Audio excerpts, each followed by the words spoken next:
Good evening. My name is Wesley Payne, and I'm here today to talk about the organizational effectiveness of telecommuting. I would like to first to start off by apologizing for the setting. Couldn't use the conference room at my job. So, in American corporations today, telecommuting is moving beyond the pilot stage into more formalized programs. Approximately 42% of all American enterprises have a telecommuting program, according to a 2012 poll by Olstein Corporation, which is a placement company for temporary workers. With gas prices rising and employee demands at home increasing, more and more employers are offering telecommuting as a flexible option. Telecommuting is definitely a flexible option at work. Telecommuting has always been a flexible work option. Flexibility at work helps employees maintain reasonable work-life balance and contributes to improve recruitment, retention, and employee engagement. So, what is the definition of telecommuting? Can anyone answer? Well, I'll go ahead and answer that. The term telecommuting was coined by a professor named Jack Niles in 1973 and is basically an arrangement with an employer or employees in which employees are allowed flexibility in where and when they perform their jobs. Couple benefits: improve recruitment retention, increase employee satisfaction scores, improve employee work-life balance, increase productivity if managed properly, and we all know how that goes. Reduce costs on office space and utilities, employee availability on snow days or low attendance work days. Let's talk about workplace flexibility. An overwhelming 85% of employers that reported that in the next 5 years telecommuting will be more common in the workplace than it is today. And I'd just like to get some of your thoughts on that. Okay, thanks.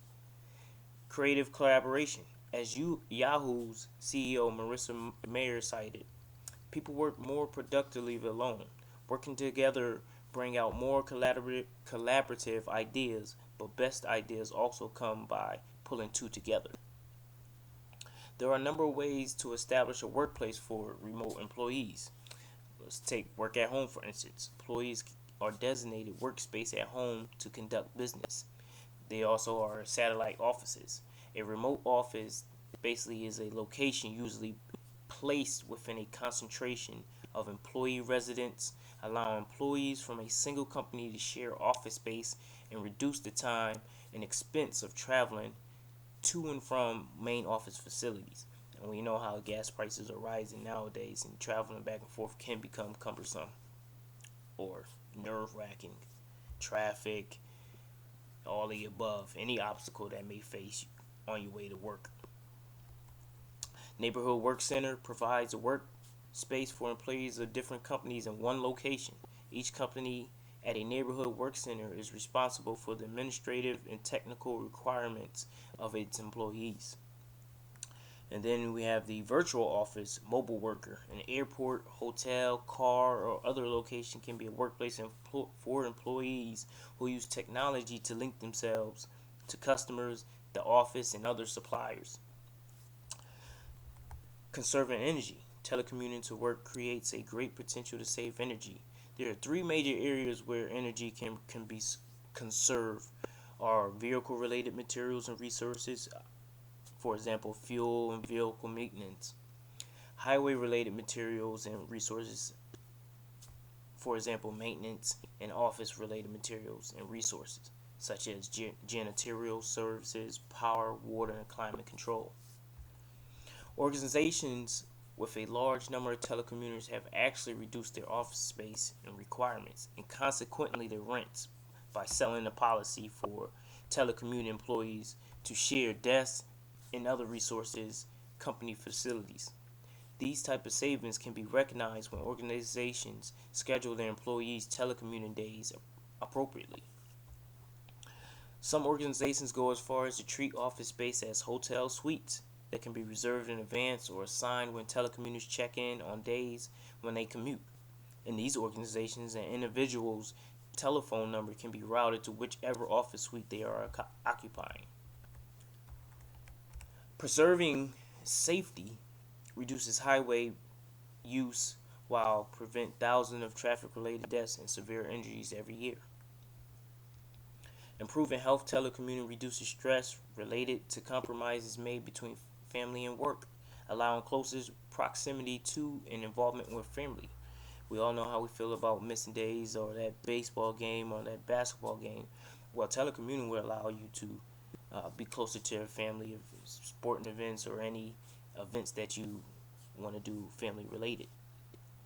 Allowing proximity to extended family through telecommuting, a person can live in a complete different part of the world from their company's location, allowing selection of a remote work site that is mutually acceptable to all family members. This gives the telecommuter's spouse an opportunity to pursue his or her career, allowing employee freedom. Telecommuters can look for a place to live where they can feel comfortable, both from a social and economic standpoint, and live near people who have common interests. Improving productivity. Time is saved because commute is eliminated, along with interruptions, conversations that inevitably take place at the central workplace. In addition, into from working and working from home, and may offer some opportunities for physically challenged individuals. Telecommuters are more productive when they can schedule their actual work time during the most effective periods and around other demands in their lives. Additionally, savings of productivity time and realized as a reduction in the use of company paid time to meet personal and family needs. Telecommuting is also useful in minimizing the impacts of other uncontrolled events such as extremely inclement weather, highway construction, or any other special events. Reducing the number of people who job hop. Telecommuting let people move without losing their jobs, substantially reducing the cost of recruiting and training. Now we're going to look at some of the challenges. Understanding the potential for business problems associated with your telecommuting program is essential to its success. Awareness of these problems will help you determine what program would make sense for your organization. Telecommuting challenges. Management resistance and skepticism. Yes, we all know if someone goes home, you're not sure if they're putting the time in necessary to complete these work assignments. That's where the management resistance or skepticism comes in.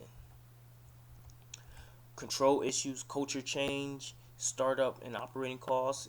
Always overhead costs is always going to be a number one factor in selecting a telecommuting program. And also the major thing is the security of the data or information being exchanged. There's telecommuting challenges for employees.